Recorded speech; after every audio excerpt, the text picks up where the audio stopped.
Magaling na, as in magaling na magaling na magaling na magaling. Nanalo ng urian na nga eh.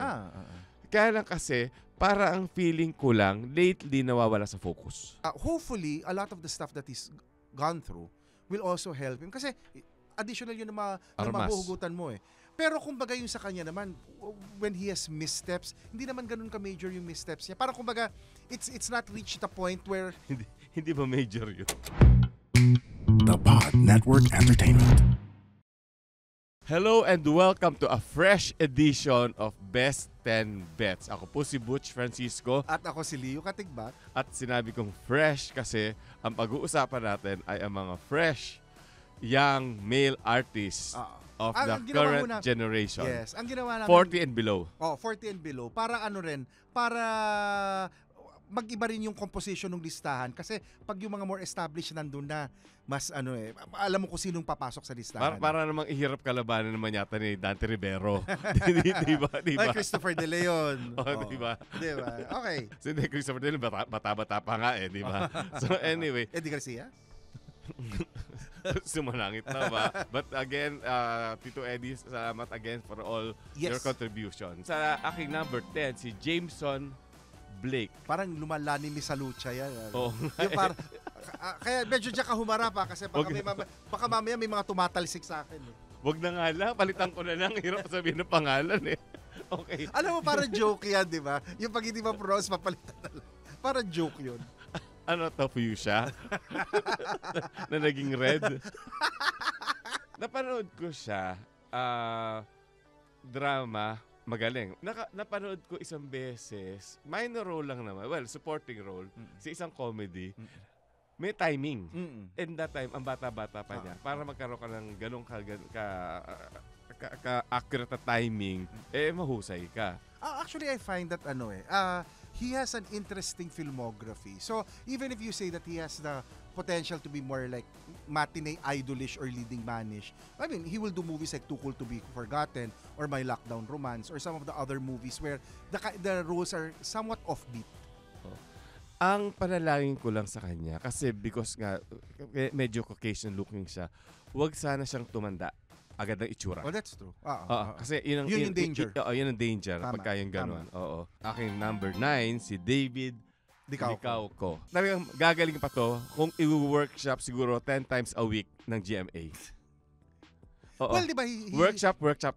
He said publicly naman, di ba, that he wants to be in a movie or in a series with Catherine Bernardo. But he knows that he has to workshop and work hard at his acting pa. Hindi siya yung typical na yung parang ngayon nga lang yata tayo nagkaroon ng matinee idol na chinito yung dating, di ba? Yung very Asian. Well, si Romnick, siguro si Romnick nung araw, di ba? Pero si Romnick kasi is duskier eh. Yeah. So, mas mukhang Pinoy ang dating, no? Ang advantage niya kasi yung Asian look ngayon, well, talagang nandito na eh. Di ba? Salamat sa mga Koreano. The Asian trend is here to stay. So, nakikita ko na magkakaroon siya ng medyo mahaba-habang career at gagaling pa siya lalo, di ba? At yung lalo na sa pagkakasama niya si Barbie Fortesa. Okay. At number 8, si JM De Guzman. Doon pa lang sa Last Supper number 3. Hindi ko pa siya kilala noon eh. At ang pangalan si Andoy Pamatid. Ang galing-galing na niya. Very secondary yung role niya pero umaangat. Kasi may mga bitaw siya talaga. So, and then eventually, sumikat siya. Ayun, naging JM De Guzman. Kaya na kasi, unfortunately, naligaw na ng Das. At inaamin naman niya yun eh. But he's still around. I mean, still around. At magaling pa rin. He's able to rebound naman eh. Ako naman ang gusto ko sa kanya, he was not your typical Matinee idol. Or even star. Kasi, siya eh, parang kung ikukumpara mo ano ba yung itsura ng mga Hanks ni na Echo, ni na Piolo, ni na dito. Ibang-iba yung dating niya. All of a sudden, ang nagwo-work sa kanya nung lumabas siya, Pilipino ang dating. Hindi katangkaran. Tapos hindi katangkaran. Pero pag expressive ang mata, magaling umarte, kayang magbigay sa role. Ang problema lang niya, sorry to say, pero mukha siyang spent. Meron na siyang ganun. Na, may isang I think because of the problem. Pinanood ko yung movie niya Addict Sa'yo.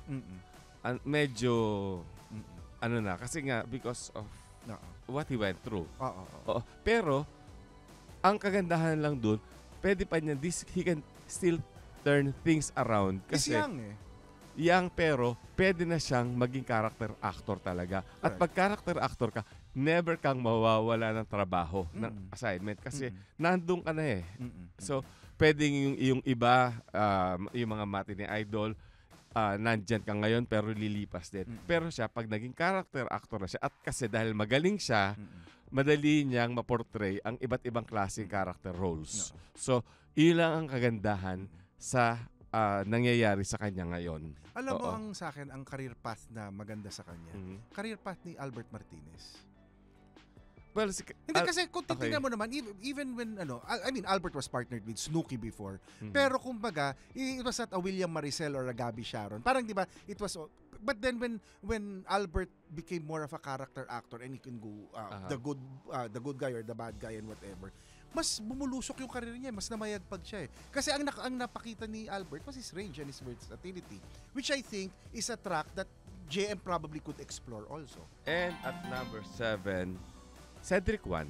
I remember nung Metro Manila Film Festival of itong huli 2023, for some reason, nakaupo ako, kahilero ko mga mayor ng Metro Manila. So, ako yung director nila. Sino yan? On screen sa New Frontier, may montage ng mga best actor nominees. Nasa gitnang-gitna yung picture niya. So, lahat na identify ko, syempre sila iba naman kasi kilala na nila syempre sila Piolo Pascual. So, siya yung tinanong. Si Ding Dong Das kilala. Sino yung nasa gitna? Sabi ko, hindi ko kilala. So, finally, nanalo siyang best actor. And then, he introduced himself. Alam ko, hindi niyo po ako kilala. Ako po si Cedric Juan, galing ng teatro. Mahiyain. Pagkatapos, and then the next time I saw him sa punerarya. At talagang, masasabi ko talagang nagkaroon na siya ng star glow at dun sa buong lamay na yun, siya lang ang talagang buhay na buhay. But sometimes that's all you need naman You need that big break to let you shine. Oo, tapos at saka yung star glow, di ba? Importante. Pag alam mo sikat ka, automatic nagkakaroon ka ng yung persona, the star persona.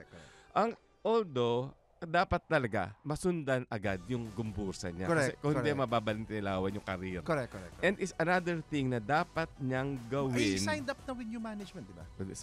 I wish him well. Kaya lang kasi dapat talaga turuan pa siya ng kortesiya. Yun.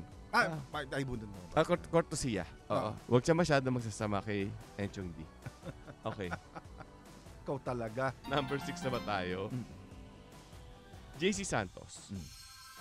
Esprit de Corps, di ba? Nag-umpisa siya doon. Magaling agad kasi pag nag-umpisa ka sa indie, pagpasok mo sa mainstream, magaling ka na di ba? Because of the training. At saka siya? Theater talaga background niya. Hindi. Ito kasi JC Santos, hindi siya yung not too good looking but not too good looking na not a Piolo Pascual, di ba? Hindi ganung siya? Gwapo na hindi sobrang gwapo. Oo, yung ganong there's a certain relatability to his looks na parang yung iba kasi malayo, yung iba pwedeng babarkadahin mo. You took the words out of my mouth. Yung relatable. Di ba? Tsaka mabait, si JC mabait. Dahil nga kung let's say ikaw ay ordinaryong manonood, parang kumpare mo lang siya ang level, di ba? So hindi siya yung parang artista ang itsura. Kaya lang kasi nga ang galing niya na ang pinakagusto ko talagang mga eksena niya. Meron siyang movie, yung kay Enrico Santos, Wish You Were the One. Sila ni Bella Padilla. Oo, yung kumakain siya ng kasi na-dump siya doon yung kumakain ng cake. Kumakain siya ng cake, yung pagsubo niya ng cake na gano'n, tapos sabay luha. Precious. Napaka-precious. The only one na isa pang cake scene na nakagawa ng gano'n was Cherry Pie Picache sa bridal shower na. Ayaw, natatanda ko yung eksena niya. Alam mo, di ba pag kumain ka tapos hindi mo malulon kasi ang lungkot-lungkot mo, di ba? Lalo na nakadikit na memory sa kanya. Ang number 5 ko ay si Elijah Canlas but with an asterisk. Nung binili ko, sabi ko lagyan yun asterisk. Bakit? Kasi hindi. Pero actually magaling si Elijah. But ito na nga, magaling na, as in magaling. Nanalo ng urian na nga eh. Kaya lang kasi, para ang feeling ko lang, lately nawawala sa focus. Parang nalilimitahan pa ako sa range of roles na tinatanggap niya. They're good roles, they're edgy roles, but I still want to see more versatility. Kasi alam mo kaya eh. Di ba? I want him to push it na. Yeah. Baka sa dami ng ginagawa. Di ba siya rin yung kasama ni Romnick Salmenta dun sa About Us but not about us. Which I thought was a very, very good movie. Ay, yun talaga ang acting challenge talaga yun, ha? Isipin mo, to have a movie, it's a directing challenge, it's a cinematographer's challenge, storytelling challenge. Kasi isipin mo, how can you make a movie interesting when the primary scene is a conversation between two people in a restaurant? Di ba? Parang tayong dalawa lang, pero nag-iiba tayo ng characters. So, alin sa atin si Romnick? Siyempre ako Elijah. Sige. Ako, sa akin, okay lang ako na si Romnick. Ako bilib ako kay Romnick. Romnick is one actor who's always surprising. But anyway, wala siya dun sa cut-off age, kaya wala siya sa listahan. Although dapat kasama si Romnick dito, kaya lang 40 plus na. So, madali niyang maibabalik yung dating, yung talagang tunay na Elijah Canlas na very talented. Tama. At isa pa to, hindi matinee idol ang itsura. Pero alam mo, marami sa mga lumalabas ngayon, hindi matinee idol ang dating nila. I wouldn't say ordinary, but I think it's actually potentially it's the kind of look that can cross over overseas. Yeah. Kasi kung titingnan mo yung mga Pilipino na nagwo-work abroad, hindi naman sila yung classically handsome in the same way that sina Piolo are. So ang alam mo is they have to have a look that's distinct enough to rise up above the competition. Rise over the competition. Kasi pag let's say si Piolo Pascual, inato mo sa isang Hollywood movie, baka matabunan niya yung Hollywood actor. baka ganun ang mangyari. Baka biglang tatanggalin siya, insecure yung Amerikano artista. Payo ko lang sa isang nakakatanda ng 2 years. Sige na nga. Hindi ko nakokontrahin yun. Sige na nga. Yun na nga. Ibalik mo yung focus. Okay. Kasi sayang. Okay. And at number 4, Carlo Aquino. Again, hindi rin matinee idol ang itsura. Ngayon, ano nga yung iconic line niya sa bata-bata, paano ko ginawa? Akala mo lang wala, pero meron. Tapos sasampalin mo ko. Swerte niya kasi uso nga yung mga streaming services ngayon na hindi na yung larger than life ang kailangan. Kasi sa cinema. Pero si Carlo actually, when you look at him, he's not handsome in a classical way. Pero si Carlo, maganda mga features. Uses a lot of charm. So what's working for him is major charisma. Kumbaga, siya yung pambansang bawang na pwede mong i-partner kahit kanino. But that's actually a good thing. Yun nga, exactly. Kaya nga eh. At saka magaling siya talaga. Oo naman. I think it's really the talent. But he also has loads of charisma that works towards it. Pag gano'n yun, nagsasabay yun. Yung third world romance, nakakatawa siya. Meron siya eksena. Yung sinin nila ni Angelica Panganiban. Yun. Iba pa yun. Iba pa yun. Ito yung sinasabi ko, yung medyo kailan lang tong third world romance. Charlie Dizon na yung pinakain siya ng tinapon ng pagkatigas-tigas tapos sumigaw siya ng Darna. Ayun, winning moment niya talaga yun. At number 3, Donnie Pangilinan. How can you go wrong with a mother like Maricel Laksa? In terms of performances, malayo pa talaga ang aaralin niya. Kasi ang bata eh. Pero ang laki ng potensyal na maging napakalaking artista. So, and I wish him well if only for the fact na his parents are really among the kindest in this world. At saka hindi. Tsaka kita mo naman yan. Ganyang mabiyayaan ka ng ganyang itsura. Siya yung sinuwerte dun sa genetic lottery. Nakuha niya the best features, di ba? In the best possible combination. Of the Laksas and the Pangilinans, di ba? At number 2, Joshua Garcia. Siya ang bagong John Lloyd Cruz. Di ba? Baka nga mas gumaling pa to kay John Lloyd eh. I think so. Pagtagal-tagal. Kasi yung pinagdaanan niya, lumaki sa isang seminaryo sa Uncle Yampare. Ang dami niya paghuhugutan. Although, sabi naman niya, happy childhood naman daw. yung ano niya. Pero, yung kasing, ang maganda ka sa kanya, yung complexion niya. Walang pores. Parang Koreano. Oo, di ba parang, yung, yun, ang ganda-ganda. Pagka in-enlarge mo yun sa big screen, maganda pa rin ang dating. Pagdating sa complexion, dalawa lang sila talaga sa buong mundo ito na nakita ko na talagang saksakan ng ganda ng complexion. Siya, si Joshua Garcia, at saka si Sandra Bullock. Oo. Kumbaga, si Sandra Bullock parang labanos ang shade. Ito parang papel, parang bond paper, 'di ba? Ballpen na lang ang kulang, pwede ka nang mag-math computation sa ano niya, sa braso niya. So ganun, and he'll become an even bigger star. Yeah. Than he is already now. And at number 1, ako pupusta ako, nasa listahan mo to Alden Richards. Alam mo, nung araw, kapag let's say may love team, kapag ka nabuwag ang love team, ang nagsasuffer, lalaki, nawawala. Ngayon, of course, si Maine Mendoza, still has her own career pa rin naman, no? Although hindi natin alam kasi nag-asawa, so hindi natin alam yung magiging fate niya. Alam mo naman na... At saka, changing priorities. Yeah. Para remember, when Christine Hermosa got married, she practically gave up her career because what she wanted to be was a homemaker. Hindi mo alam kasi ang manonood ngayon. Kasi kasi kay Maine, may TV siya.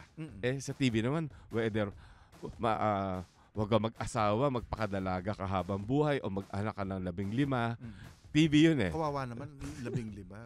Parang ginawa mo namang... kung ganyan naman kaganda, di ba? Leading man na hindi nag-suffer. Hindi nalaglag ang... di ba kagaya nila Tears to Cruise the Third? No, I understand that. But I think it's also a different generation now where you have actors who know their image, who know what works for them. And sa totoo lang, like si Alden, di ba, he has his production company. The Myriad. Di ba, he's willing to put his money where his mouth is. So literally yung sa kanya, ito ang gusto kong gawing project. Sige, mag-i-invest ako dito sa project na to. And I think that's really the generation of actors that we need, na alam nila kung anong gusto nilang gawin. Sila ang tataya sa sarili nila. Kaya sila rin naman na magre-reap ng benefits Hindi ka mag-aantay na may ibang magpapackage sa'yo o may ibang gagawa ng sine na to para sa'yo. O kumbaga, nakadepend ka na lang sa wisyo ng iba.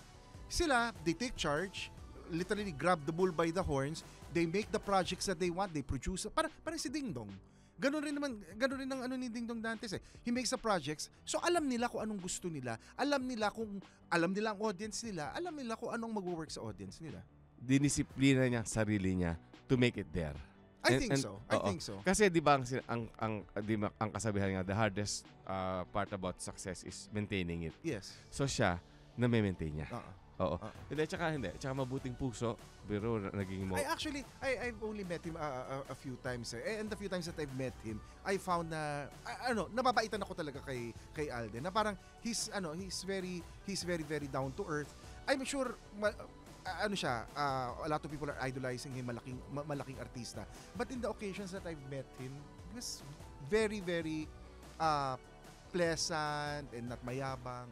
Which he is. Pero nung 2015, nung talagang pasikat na siya talaga noon, kinausap ko siya ng masinsinan. Sabi ko, Alden, para ka palang father confessor. Ipangako mo sa akin, ha? Ito lang hinihingi ko sa'yo, ipangako mo sa akin. Sisikat ka, pero sana huwag ka magbago. Alam mo, hindi siya tumupad sa usapan. Bakit? Mas lalo siyang bumait. Lalo siyang bumait. Nasa itsura naman yan. Lalo pa siya bumait after that. But I think that's also good because you're grateful for the good things that come your way. So bakit mo iyayabang, bakit mo yan? Yun na nga Yeah. So talagang nagbago siya, but even for the better palalo. Yun. At yun ang aking kompletong listahan na ng top 10 young actors. Well, we have similarities pero malaki rin yung mga differences natin. Sige. Gusto ko marinig yun sa'yo. Number 10 ko, actually, Pepe Herrera. Okay. Alam mo si Pepe, hindi siya nagli-lead I mean, he's the support and everything. Pero in a lot of the movies that he's done, siya yung umaangat na role. I thought he was the best thing in I Am Not Big Bird. Kumbaga, siya yung pambansang scene stealer. Pero hindi... Without making the effort. Kasi parang ang scene stealer kasi para kang you're chewing the scenery, nang aagaw ka na extent. Hindi yung sa kanya, he just does his thing, but he does it so well. I thought yung sa Rewind, yung, di ba, ang kabatuhan niya doon, si Ding Dong Dantes, little things, like for example, nagsasalita siya, tapos biglang magbabago yung facial expressions, yung nuances ba na na parang kumbaga, iba yung skill at talino na dinadala niya as an actor.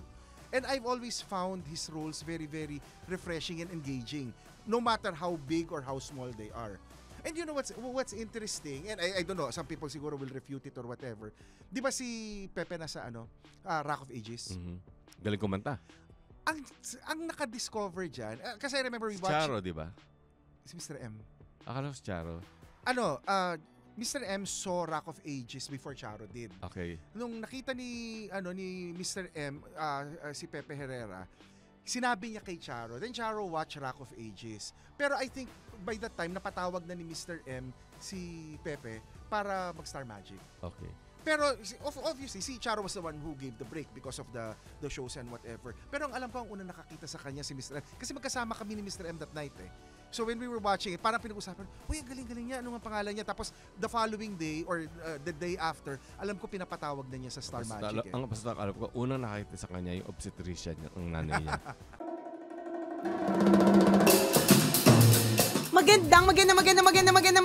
Magandang araw para sa mga mas nakaka-lurky na storya, mas masayang kwentuhan, mas nakakautot sa kaligayahan na chismisan, mga kaabang-abang na storya. Aba, tutok na lagi sa Tambalan Podcast. Alam mo bang nagtrabaho yan sa cruise ship? Oo, yeah. Kumakanta siya, di ba? Sa gabi. Ang nakakatawa kasi dyan, nung di ba nagpunta ako ng Antarctica, Okay. dun sa cruise ko dun sa Antarctica, yung isa na waiter na nag-aasikaso sa amin, barkada niya. So siya yung nagkukwento na, I think for that one season or one round, na nakasama nila. And ang maganda, even after that, I think they've stayed in touch eh. So parang, alam mo, as a person, maano rin si Pepe Herrera. Gusto rin niya yung kanyang mga nakilala at nakatrabaho noon. Pero sana, Herrera. Okay. Hindi Herrera. Sorry ha. Okay. Ang number 9 ko, si Joe M. Okay. Now, si Joe M, I think when he was starting, people were saying... Urian Winner.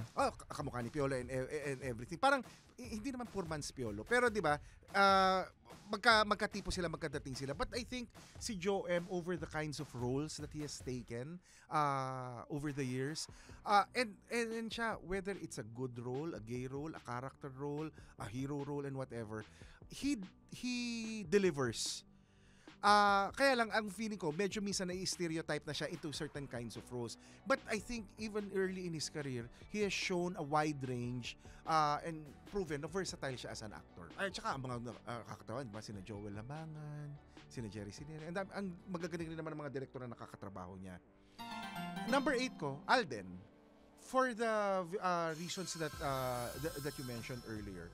And ang feeling ko, si Alden is now more discriminating with the kinds of roles that he chooses. Like, para kumbaga, he had this role with Catherine. Pagkatapos, he had the movie with Sharon. Pagkatapos, we also had the movie with Julia Montes. And with those, while I guess the roles are not like polar opposites, he has shown that he can do the nuance, the range, with very, very small actions or mannerisms. Hindi larger, flamboyant actions. So alam mong kaya niya. Alam mong meron siya mga, not tricks, no? But meron siya mga bala sa arsenal niya na kahit yung mga roles na hindi ganun magkakalayo, kaya niyang gawan ng distinct attacks and presentation. Hindi. Alam mo, malayo pa rin ng itatakbo ng karera niya kasi hindi, isipin mo, at a very young age, pumayag siyang tumanggap ng maging board of trustees ng Mawol Fund na mahirap na trabaho yun. Correct. Para lang makatulong he's only 32. And he is already giving back via Mawol Fund. Correct. So nakakatuwa. Actually, pag nakakakita ka ng mga artista na gano'n na yung vision nila at saka yung conscientiousness nila dun sa industriya, nakaka-appreciate and hopefully they become role models for a lot of other people. Okay. Ang next ko, ang number 7 ko, JC. Okay. Si JC, said sa Esprit de Corps. But he is actually also done a lot of movies na show na kaya niya ang mainstream. Isang ang tula para kay Stella. So yung mga sinila ni Bella Padilla. But at the same time, di ba yung Open, siya rin yun. At saka si... Of Vodka Beers. Ha? Of Vodka Beers. And, ano tanong ang title nun? Pero katulad, surprisingly, alam mo, Open, kasi di ba we release it on iTunes, Open is actually one of our strongest movies on iTunes. Okay. And the thing is, nakikita mo na with the behavior of the rentals and the purchases, nagko-crossover yung appeal niya sa international. So maybe he should look at having a project that's really geared towards a more international audience. Minsan ang nagiging downside lang kay JC, kasi teatro ang background niya, he really needs to have also a director who will be able to ask him to tone down certain things. Kasi pag nakikita mo yung performance niya, pag calibrated at okay na babawasan yung pagiging pagka-teatro. Kasi di ba sa teatro you have to be larger than life. Kasi wala namang camera nakatutok sa iyo eh. Nasa entablado ka at nakikita ka ng audience from afar. So you have to move bigger and everything. So minsan, yun yung lalo na for the stage actors, yun yung kailangan nilang tingnan para mas tempered ang performance nila. I liked him best sa Malyari. Oo. Ang feeling ko he was very tempered naman in Malyari. Oo. And I thought he deserved the award. Kahit na yung breakdown scene niya. Tempered. Oo. At saka ang maganda sa kanya, he can play the romantic lead. He can also play the villain who's insane. And he can play somebody who's talaga na ang kulo nasa ilalim. Nagagawa niya yan eh. Na di ba dun sa Wish You Were the One, siya yung parang may disorder. Pagkatapos, makikita mo dun sa mga mannerisms niya, mukhang inalagaan ni na Derek eh. Yung consistency ng kanyang... That's why you relate to it and maganda yung script ni Enrico dun. Actually, that's one of my favorite scripts of Enrico. Ang number 6 ko, Paulo Gumabaw. I mean, at saka si Paulo ang masasabi ko sa kanya. Parang medyo na-confuse ako kay Marco Gumabaw. Paulo pala. I think he's the better actor. Oo naman. Hindi kasi Brillante Mendoza talent. Ang feeling ko kasi kay Paulo, he probably has the closest track to Coco. Kasi di ba nag-umpisa sa mga indies and whatever. Okay. Pagkatapos gay roles and whatnot. Then di ba bigla siya nag-mainstream na sa Darna, na yung teleserye. And doon makikita mo na kaya niya mag-switch. Kaya niya yung ganito ka-extreme yung role. At saka, I guess as an actor, he has no qualms about being nude or whatever. And I think once you remove a lot of those inhibitions also, you'll also become a better actor for it. I think it's very versatile. Kasi kaya mo na. Kahit ano kakayanin mo na. Kasi di ba kahit naman si Coco dati, di ba may mga nude scenes rin naman siya na nag-uumpisa siya. Actually, for some reason, inilalabas sa mga social media users ngayon. Okay, pero those are just roles, tandaan nyo. Correct. At saka tingnan mo, you release it and whatever. But Coco Martinez, Batang Quiapo, is Mr. Provinciano. And besides, he has millions of fans and whatever. At saka kung ano man yung ginawa niya ng mga pelikula ng araw, trabaho po yun. At saka, hindi naman patapon yung mga pelikula. They've won Service, awards. Di ba? Di ba? Kasama sina Jacqueline Jose. Gina Pareño. So yung sa akin, parang doon mo makikita talaga sa pagpupursige, sa focus sa career, sa kung magaling ka, lalabas at sisikat ka o at least mare-recognize ang talento mo. Number 5, Paolo Avellino. Now, Paolo Avellino for me, he has a mix of the matinee idol look and the leading man look. Kasi pag pinaporma mo naman siya, dadating yung pagka-matinee idol niya. But remember that movie with Charlie Dizon na parang psychotic. Fangirl. Kaya rin niya. Actually, nasa mata ni Paolo yun eh. And the interesting thing with Paolo is, in person is very, very quiet. He's very, very reserved. But when you also talk to him naman, you'll realize also that the guy knows a lot. Hindi lang siya madaldal or makwento or flamboyant or machika about the stuff that he knows. But actually, may laman. Alam ko yan because galing ng GMA yan at saka yung show namin Star Talk nung araw, ang sister show nun was Starstruck. So, pagka let's say yung sa acting yung audition, dumadaan sa akin yung mga yan. So ito, early on, nakitaan ko ng potential. And then he eventually And won. he's a very nice guy. He won the Orian para sa dalawang kaliwang paa. Yeah. Yun. Yes. Yeah. Actually, si Paulo nga pag makikita mo, ako, bait na bait ako sa kanya. Kaya lang, I think he sometimes gives the vibe na suplado siya. But not because suplado siya, but because he's quiet. I mean, di ba? Kumbaga, if he can stay in a corner and just focus, he'll stay in a corner and focus. JM De Guzman. Okay. So, si JM, ako ang feeling ko, hopefully, a lot of the stuff that he's gone through will also help him. Kasi, additional yun na mahuhugutan mo eh. Pero kumbaga yung sa kanya naman, when he has missteps, hindi naman ganun ka-major yung missteps niya. Parang kumbaga, it's not reached the point where... hindi ba major yun? No. It's major, but it's not reached the point where people will not be forgiving. But only to himself. Correct. As opposed to others who have done harm to others. Okay. So I guess that does make a big difference. Number 3 ko, Carlo Aquino. Same din. Kasi si Carlo, tapos, di ba, pelikula niya, yung yung animated, yung entry pa natin sa Oscars. To me, si Carlo is probably one of those na parang when he got his second win, kasi child star. Pagkatapos, after a while, di ba, pero nung bumalik siya with the movie with Angelica and all of the other movies and whatever, doon niya pinakita, or even the one with Nandine Lustre, di ba? Yung Ulan, yun ba yung title nun? Yeah. So, although kinda ill-fated. Pero I actually like the movie. Actually, kahit si Nadine ang galing doon. Matino yung sine. Ako lang ang feeling ko, if you're looking for a happy ending, well, it's not going to be a happy ending. But it's one of those movies where it's a good showcase also of the actor's skill. And I thought that was it. Ang feeling ko si Carlo, if he wants to put on the charm, all he needs to do is smile eh. But at the same time, if he wants to be self-effacing, kayang-kaya rin niya eh. So, alam mo, parang nga siyang gripo. Di ba pwede i-on and off? Oo. At saka yung on and off niya, parang kumbaga biglang hot and cold.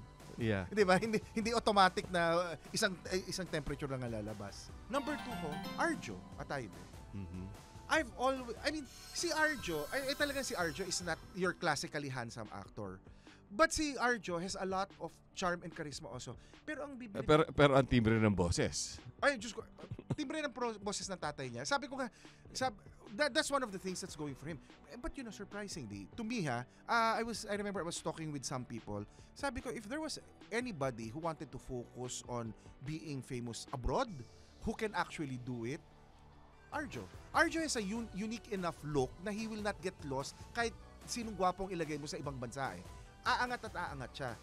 Pagkatapos, magaling naman umarte. Probably he got that from his mom, from Sylvia. But one of the things I also like about Arjo, at least from the stuff that I hear, si Arjo is also well liked by his co-workers. His good work ethic, his good discipline. At saka siya, maano siya sa crew. Kahit naman si Ria Atayde. Pag mag-kausap nga kami ni Ibyang ang inaano niya, ang lagi niyang sinasabi, yun ang itinuro niya dun sa mga anak. Lalo na, sabi niya, lalo mas mabait kayo sa crew. Kayo, mas blessed kayo and everything. Yung mga crew, doble ang hirap, but they're not getting the kind of payment that you're getting. They're not getting the adulation that you're getting. So ako, nakikita ko yon in the way the kids are.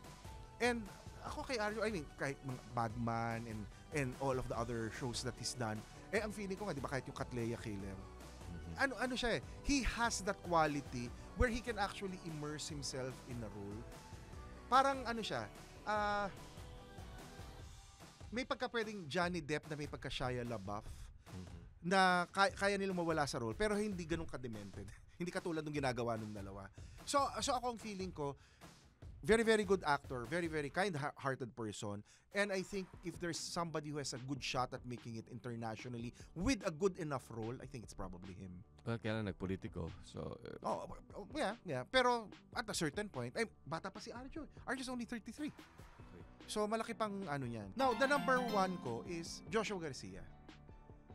Si Joshua, sinabi mo na yung background. Si Joshua, mabait, at saka very, very talented. Nung di ba kasama siya ni Sylvia Sanchez doon sa A Mother's Story. Ay, yung may Alzheimer's. Si Gloria siya. Oo. Okay. 'Di ba siya yung apo. And I think that was the start of his career na parang sinasabihan na medyo mas John Lloyd pa siya. Kasi 'di ba nag-PBB rin siya? Hindi ko alam yung... Well, medyo nalilito ako kung sino yung nag-umpisa sa ano. Pero, so natatandaan ko na lumabas siya dun sa anong tawag dito, dun sa soap na yun with Sylvia. And sabi ko, galing tong bata na to. Pero yung nga, lakas niyang maging John Lloyd. So, the one thing you worry about is you're always going to be compared to one actor and then you don't create an identity of your own. But I think with the selection of roles over the years, he's shown that he is his own actor.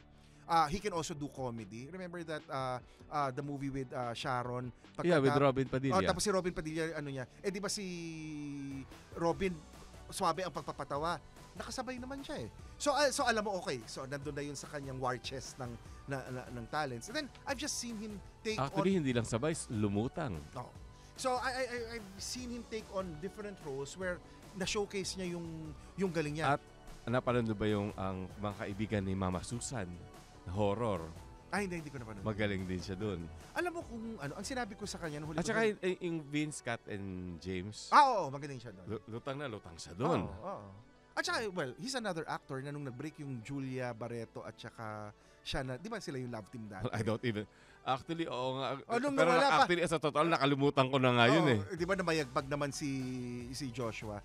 Pero sabi ko nga sa kanya, di ba yung first co-production ng GMA at ABS, yung Unbreak My Heart, tinapos ko yun eh.